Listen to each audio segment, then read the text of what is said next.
ভালো করে বলা হয়েছে প্রতিদিন কিনবো আমরা হেলমেট প্রতিদিন কিনবো একটা ভালো হেলমেট ভাই। আমি বলি কালকে বাইতুল মোকাররমে দেখে শুধু দোকানে গেছি, দোকান থেকে আসছে দেখি ভাই সেফটি না নিতে পারেন আমার সেফটি কি এটা আপনার জিনিসটা ভালো আপনি শুনেন, আপনি যেখানে যাবেন এখন আপনি হেলমেট আপনার সাথে নিয়ে যাবেন। আমরা সবাই মিলে চেষ্টা করতে হবে আসলে ভাই আমরা একটু যাচ্ছি উচিত কিনা হেলমেট পরা, এটা ছাত্ররা ভাই আমি একটা কথা বলি, আমি যদি আমাদের আপনারা ড্রাইভার কাজ করতেছেন না, আমরা তো আমি তো আমি আমি আরে ভাই আবার কথা বলেন, আমি কি আমার কি দায়িত্ববোধ নাই? এখানে দেখালেন না আপনি দায়িত্ব পূরণ করছেন না। আগে যখন পড়ছি তখন তো তোলেন নাই। আরে ভাই আগে যখন তুলছেন তখন তো আপনি নিয়মে ছিলেন, এখন তো আর নাই। তাই যে নিয়মে বলছি আর কি, আমার কথা হচ্ছে আমার হেলমেট চুরি বন্ধ করেন ভাই না এটা হেলমেট চুরি বন্ধ করেন। না পুলিশে যেভাবে হেলমেট না থাকলে জরিমানা হ্যাঁ করবে। এখন কি ছাত্ররা যেটা বলছে যে হ্যাঁ। হেলমেটটা দরকার কি? আরে ভাই আমার কথা হচ্ছে যে দরকার কি, আপনি কি মানে কি দরকার মনে করেন? সবকিছুই দরকার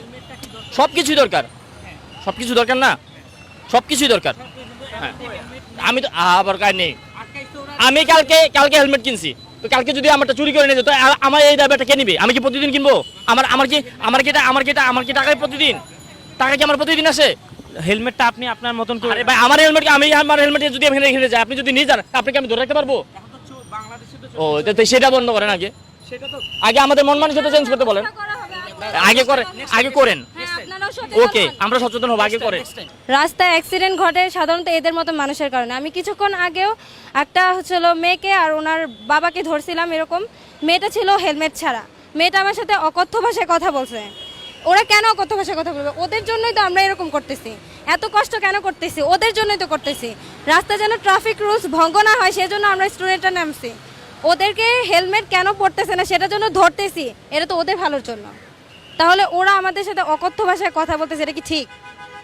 আসলে যাদের হেলমেট নাই আপনারা আসলে কি তাদের শাস্তি দিচ্ছেন এবং কি বলছেন? তাদেরকে ট্রাফিকরা এখানে জরিমানা করে দিত, টাকা নিত, কিন্তু আপনারা যে ট্রাফিকের দায়িত্বটা নিয়েছেন তারা কি করছে?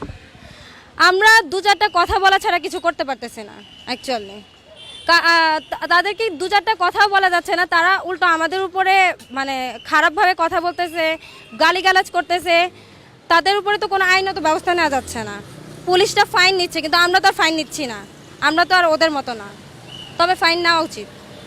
আপনারা তো দেশ আবার নতুন করে স্বাধীন করেছেন, যেহেতু আপনাদের উপরে আবার কিন্তু সেই দোষটা আপনারাই কিন্তু নতুন করে দেশ স্বাধীন করেছেন, আপনারাই কিন্তু আবার নতুন করে দেশ এইখান থেকে যেমন অনেকে হেলমেট ছাড়া আসতেছেন তাদের রং সাইডে অনেকে পাঠিয়ে দিচ্ছেন, এটা করছেন রং সাইডে আমরা পাঠাতে যাচ্ছি না, কিন্তু এরা কি করতেছে? এদেরকে আমরা ধরতে পারতেছি না। আমাদের তো পা, এরা তো যানবাহন দিয়ে চলাচল করতেছে, এরা জোরে টান দিয়ে নিয়ে যাচ্ছে। যাদেরকে ধরতে পারছি তাদেরকে আমরা আটকাচ্ছি, তাদেরকে আমরা যেমন অনেককে বাইক থেকে নামিয়ে দিচ্ছি, যারা হচ্ছে হেলমেট ছাড়া বের হচ্ছে তাদেরকে বাইক থেকে নামিয়ে দিয়ে তাদেরকে আগে হাঁটিয়ে দিচ্ছি, আর বাইকটাকে ধরে রাখছি, অনেকক্ষণ পর বাইকটাকে ছাড়ছি। এটাই মূলত তাদের শাস্তি। জনগণের উদ্দেশ্যে কি বলার আছে আপনার, যারা হেলমেট ছাড়া, যেহেতু আপনারা এখন পুলিশের দায়িত্বে আছেন কিংবা ট্রাফিকের দায়িত্বে আছেন, আপনার তাদের উদ্দেশ্যে বলবো আপনারা সচেতন হন। আমরা আপনাদের জন্যই কাজ করতেছি। এখন আপনারা যদি আমাদেরকে অকথ্য ভাষায় গালাগালি করেন এটা ঠিক না।